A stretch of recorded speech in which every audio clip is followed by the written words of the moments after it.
নমস্কার, শুরু করছি আজকের চতুর্থ স্তম্ভ। আমি ইন্দ্রাণী। উত্তরপ্রদেশে পুলিশ ফোর্সে 60,000 শূন্য পদের জন্য 48 লক্ষ বেকার যুবক চাকরির আবেদন করেছেন। 40 লক্ষ বেকার সেই চাকরির লিখিত পরীক্ষায় অংশগ্রহণ করেছেন এবং তার আগেই সেই পরীক্ষার প্রশ্নপত্র বিভিন্ন জায়গাতে খোলা বাজারে বিক্রি হচ্ছে। না, কোনো ইডি বা সিবিআই যায়নি, কোনো অগ্নিমিত্রা পল বা শুভেন্দু অধিকারী প্রতিবাদ করেননি, কোনো মানবাধিকার কমিশন যায়নি, কোনো তদন্ত হচ্ছে না। পরীক্ষা বাতিল হয়েছে তেমন কোনো সরকারি নোটিশ আজ অবধি নেই। 2014তে একেবারে জরুরি খাবারের যা দাম ছিল আজ তার 43% বৃদ্ধি পেয়েছে। মানে 100 টাকা তখনকার দাম হলে আজ 143 টাকা দিতে হবে। মজুরি বেড়েছে 13%, মানে 100 টাকা মজুরি এখন 113 টাকা। না, এ নিয়ে কোনো চিন্তা নেই, সরকারের কোনো পদক্ষেপ আমরা দেখছি না। আরএসএস থেকে বজরং দল বা বিজেপি এ নিয়ে চিন্তিত নন। তাদের আপাতত বিরাট চিন্তার বিষয় হলো আকবর নামে সিংহ কেন সীতা নামে সিংহীর সঙ্গে এক ঘরেই বসবাস করছে। একে তো লিভিনই বলা যায়, কারণ গান্ধর্ব মত বা হিন্দু ম্যারেজ অ্যাক্ট বা মুসলমান মতে বিয়ে শাদী তো হয়নি। সেটাই আজ দেশের সামনে বিরাট সমস্যা। এ নিয়ে আদালতেও চলে গেছেন কিছু মানুষ। সত্যিই তো পুরাণের সীতা মা কি করে আকবরের সঙ্গে লিভ ইন করছে? হোক না সিংহ বা সিংহী, দেশ তো ভারতবর্ষ এবং দেশের প্রধানমন্ত্রীর নাম তো নরেন্দ্র ভাই দামোদর দাস মোদী। আসলে এই সরকারের যা কিছু সবটাই আবর্তিত হচ্ছে এক অদ্ভুত প্রাতিষ্ঠানিক ধর্মকে ঘিরে। এবং সেখানেই প্রশ্ন, ধর্ম কি? যা ধারণ করে তাই ধর্ম, যা ধারণ করে না তা অধর্ম। এ তো গেল শব্দের মানে। এবং এই মানে অনুযায়ী প্রত্যেকটা বস্তু, মানুষ, গোষ্ঠী, সমাজ বা দেশ, এমনকি গোটা পৃথিবীর এক নির্দিষ্ট ধর্ম আছে। আগুনের ধর্ম তার দহনশীলতা, জলের ধর্ম তার তরলতা, মানুষের ধর্ম মানবিকতা, সমাজের ধর্ম একসঙ্গে বেঁচে থাকা, দেশের ধর্ম তার বিকাশ, উন্নয়ন আর নাগরিক সুরক্ষা, পৃথিবীর ধর্ম তার আহ্নিক গতি, তার বার্ষিক গতি, তার ফলস্বরূপ দিন ও রাত, ঋতুর পরিবর্তন। এর যে কোনো ব্যত্যয়কে অধর্ম বলা হয়। মানুষ যদি বাঘ, সিংহ বা কেঁচোর মতো আচরণ করে তাহলে তা অধর্ম তো বটেই। সমস্যা হলো বস্তুর ধর্ম। পৃথিবী, সৌরজগৎ, জল, আগুন, হাওয়া তার ধর্ম পরিবর্তন করে না, কিন্তু মানুষের সেই বস্তুর ব্যবহার, মানুষের বিভিন্ন কাজের প্রভাবে তার ধর্মে প্রভাব পড়ে। কঠিন লাগছে? একটু বুঝিয়ে বলি। আগুনের ধর্ম উত্তাপ, দহনশীলতা। সেই আগুন দিয়ে মানুষ রান্নাও করে, ঘরও জ্বালায়, তাই না? পৃথিবীর আহ্নিক গতি, বার্ষিক গতির ফলে দিন রাত আর ঋতুর পরিবর্তন তো হয়, কিন্তু মানুষের নির্বিচারে বনাঞ্চল ধ্বংস করার ফলে সেই ঋতু পরিবর্তনের ওপরও প্রভাব পড়ে। মানুষের অবিমৃষ্যকারিতার জন্যই পৃথিবী থেকে মুছে গেছে অনেক সভ্যতা। মেসোপটেমীয় সভ্যতা, ইনকা সভ্যতা থেকে হরপ্পা, মহেঞ্জোদারো সভ্যতা মুছে যাওয়ার পেছনে মানুষের ভূমিকা এখন স্পষ্ট। একথাও স্পষ্ট যে সেই সব সভ্যতার মানুষজনের যে কাজের ফলে সেই সভ্যতা ধ্বংস হয়েছে, মুছে গেছে পৃথিবী থেকে, সেই মানুষেরা কিন্তু সেটা বোঝেন না, অনুমান করতে পারেননি। তাদের সভ্যতা উন্নত ছিল নিশ্চয়ই, কিন্তু এই ধ্বংসের পূর্ব অনুমান তারা করতে পারেননি। ধ্বংসকে রোখা যায়নি। সময় একটা বিরতির, সঙ্গে থাকুন। আজকের পৃথিবীর সম্পর্কে কথা বলা যাবে না। প্রতিদিনের গবেষণা বলে দিচ্ছে পরিবেশের ধ্বংসের কথা। পৃথিবী উত্তপ্ত হয়ে ওঠার তথ্য আজ সবার সামনে। ক্রমাগত উষ্ণায়ন নিয়ে পৃথিবীর মানুষ চিন্তিত, তাকে রোখার চেষ্টাও চলছে, কিন্তু বিপদ কাটেনি, বিপদ বাড়ছে। একটা সময় উন্নত দেশগুলো নির্বিচারে তাদের উন্নয়নযোগ্য চালিয়েছেন। আকাশ ছোঁয়া বাড়ি, গাড়ি, এসি, উন্নয়নের যাবতীয় প্রতীক আসলে একদিকে ছবি, অন্যদিকে পরিবেশ দূষিত হয়েছে, বায়ুতে বিষ ভরা হয়েছে। যখন তারা বুঝলেন ততদিনে বিরাট ক্ষতি হয়ে গিয়েছে। এখন যখন বোঝা গেল তখন উন্নয়নশীল দরিদ্র দেশের সেই একই উন্নয়ন প্রশ্নের সামনে। সেই উন্নত দেশের মানুষজন লাখো লাখো বর্গ কিলোমিটার বন উজাড় করেছেন। এখন তারাই উন্নয়নশীল বা অনুন্নত দেশের সেই একই কাজের বিরোধিতা করছে। এই ফ্যালাসি তো আছেই। কিন্তু মোটের ওপর মানুষ বুঝেছে প্রকৃতিকে নিয়ে খেলা করলে প্রকৃতি ঘাড় নাড়াবে, ভূমিকম্প হবে, বন্যা হবে, উষ্ণায়নের ফলে বৃষ্টি কমবে, জলস্তর বাড়বে। শুধু তাই নয়, প্রকৃতির রোষের সব উন্নয়নকে থমকে দিয়ে অসহায় মানুষকে লুকিয়ে পড়তে হবে ঘরের ভেতরে। এক ছোট্ট ভাইরাসকে আটকাতে সারা বিশ্বে লকডাউন। মানুষ সব বুঝেছে, অন্তত বোঝার চেষ্টা করছে।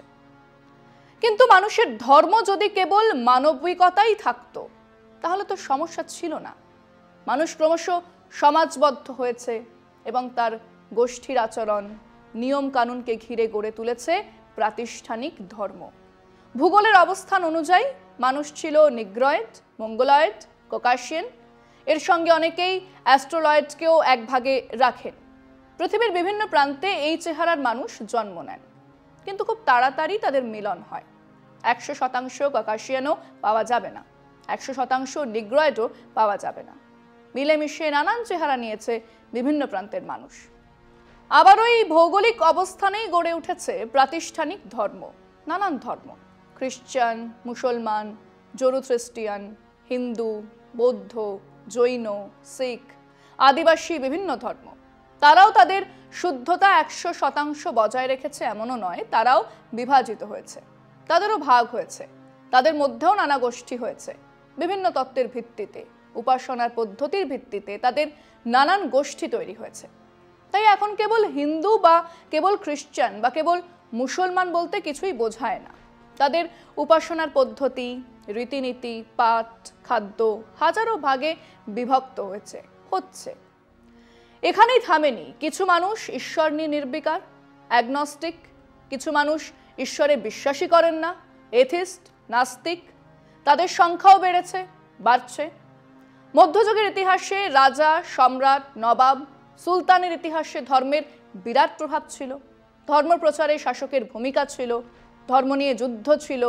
ক্রুসেড দেখেছে পৃথিবী, কালা পাহাড় দেখেছে, চেঙ্গিজ, তৈমুর দেখেছে ভারতবর্ষ। আবার সবটাই যে তেমন ছিল তাও নয়। অনেক সম্রাট, রাজা, নবাব ধর্মের সমন্বয়ের কথা বলেছেন, সৌহার্দ্য, সম্প্রীতির কথা বলেছেন।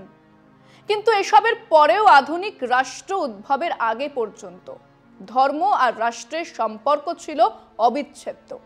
আধুনিক রাষ্ট্র গড়ে উঠল, সেই রাষ্ট্র ব্যবস্থার মোটের ওপর ঘোষিত নীতি হলো ধর্ম এক ব্যক্তিগত বিষয়, যার যেমন ইচ্ছে ধর্ম পালন করুক। রাষ্ট্র ধর্ম নিরপেক্ষ থাকবে। রাষ্ট্রের ধর্ম প্রজা পালন, উন্নয়ন, বিকাশ। রাষ্ট্র প্রাতিষ্ঠানিক ধর্মের চক্করে পড়বে না। সেখানেও ধর্মের মোড়লদের বিরাট বাধা। বিশেষ করে তেমন উন্নত নয়, তেমন বিকশিত নয় এমন দেশে ধর্মকে রাষ্ট্রের থেকে আলাদা করা গেল না। ইসলামিক দেশ গড়ে উঠল, সে দেশের রাষ্ট্র ধর্ম ইসলাম। প্রজা পালন, বিকাশ, উন্নয়ন সবই ওই মাপকাঠিতেই দেখা হতে থাকলো। মানে সেই মধ্যযুগীয় অন্ধকারের ছায়া থেকে গেল। সেখানেও কি মাথাচাড়া দিল না আধুনিকতা? উন্নত দেশের সব উপকরণকে সামনে রেখে সেখানেও উদারবাদের উত্থান হলো না? আসছি সে কথায় একটা বিরতির পর, সঙ্গে থাকুন। আমরা দেখলাম বিশ্বের একমাত্র হিন্দু রাষ্ট্র নেপাল তাদের নয়া সংবিধানে ধর্ম নিরপেক্ষ হয়ে উঠল। আবার উল্টো দিকের সেই উদার চাহিদার তার প্রতিক্রিয়ায় আরো গোঁড়ামির জন্ম হলো। ধর্মবিপন্ন স্লোগান দিয়ে কিছু জঙ্গির জন্ম হলো। রাষ্ট্র এই উন্মাদদের কাজেও লাগাতে থাকলো। এক উদার ইরাক, আফগানিস্তান, ইরান হয়ে উঠল মৌলবাদীদের ডেরা। দেশ চলে গেল মায়ের ভোগে। এসবের মধ্যেই আমাদের দেশও স্বাধীন হয়েছে। সংবিধানের ছত্রে ছত্রে ধর্ম নিরপেক্ষতার কথা বলা আছে, রাষ্ট্রের থেকে ধর্মকে আলাদা করার কথা বলা আছে, ব্যক্তিগত ধর্মাচরণে আঘাত না দেওয়ার কথা বলা আছে, ধর্মের ভিত্তিতে বৈষম্য বেআইনি সে কথাও বলা আছে। কিছু মানুষ সংখ্যাগুরু হিন্দুদের হিন্দু রাষ্ট্র ইত্যাদির কথা বললেও তাকে পাত্তাও দেওয়া হয়নি। কোথাও ঝগড়া, কোথাও অশান্তি হয়েছে বটে, কিন্তু গোটা সমাজ হিন্দু আর মুসলমানে ভাগ হয়ে গেছে এমনটাও হয়নি। কিন্তু এই প্রক্রিয়া যে চলছে তা যে ক্রমশ শক্তিশালী হচ্ছে তা টের পাওয়া গেল 1990-এর সময় থেকে। দেশ জুড়ে ক্রমশ এক কল্পিত শত্রু তৈরি করার চেষ্টা শুরু হলো।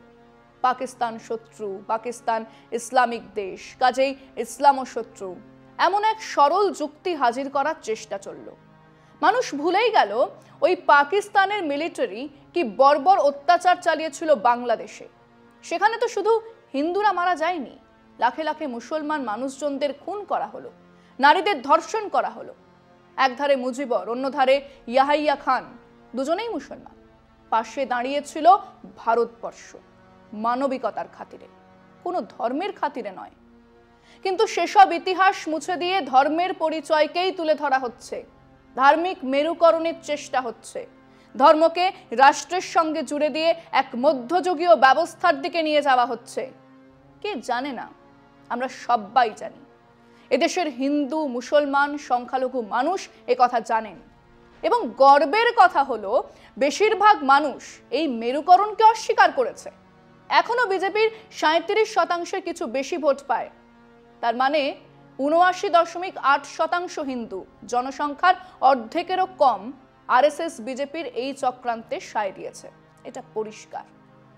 দেশের প্রতি 2 জন হিন্দুর অন্তত একজন সাফ জানিয়ে দিয়েছে, ওসব ধর্মের ভিত্তিতে দেশ আর সমাজকে ভাগ করা যাবে না। বস্তুর ধর্ম, জীব বৈচিত্র্যের ধর্ম, পৃথিবী সৌরজগতের ধর্ম নিয়ে ছেলেখেলা করা ঠিক নয়। অনিয়ন্ত্রিত জিন গবেষণা বিপর্যয় ডেকে আনছে, বনাঞ্চল উজাড় করা বিশ্ব উষ্ণায়ন ঘটাচ্ছে। মানুষ জানে, বুঝেছে, বোঝার চেষ্টা করছে। কিন্তু অন্য ধারে এই আধুনিক রাষ্ট্র যদি প্রাতিষ্ঠানিক ধর্মের ভিত্তিতেই সমাজে দেশে বিষ ছড়ায়, তাহলে একটা জিনিস তো বোঝাই যায় যে সেই রাষ্ট্র ক্ষমতায় থাকা সরকার আসলে সমাজের কল্যাণ, দেশের উন্নয়ন বা বিকাশ চায় না। এবং এইখানেই পাকিস্তানের সরকার আর নরেন্দ্র মোদী সরকারের কোনো ফারাক নেই। তারা এই আধুনিক যুগেও ধর্মের ভিত্তিতেই দেশ চালাতে চায়, দেশ আর সমাজকে মধ্যযুগে নিয়ে যেতে চায়। তাই তাদের চিন্তা দেশের দারিদ্র, বৈষম্য, বেকারত্ব বা মূল্যবৃদ্ধি নিয়ে নয়।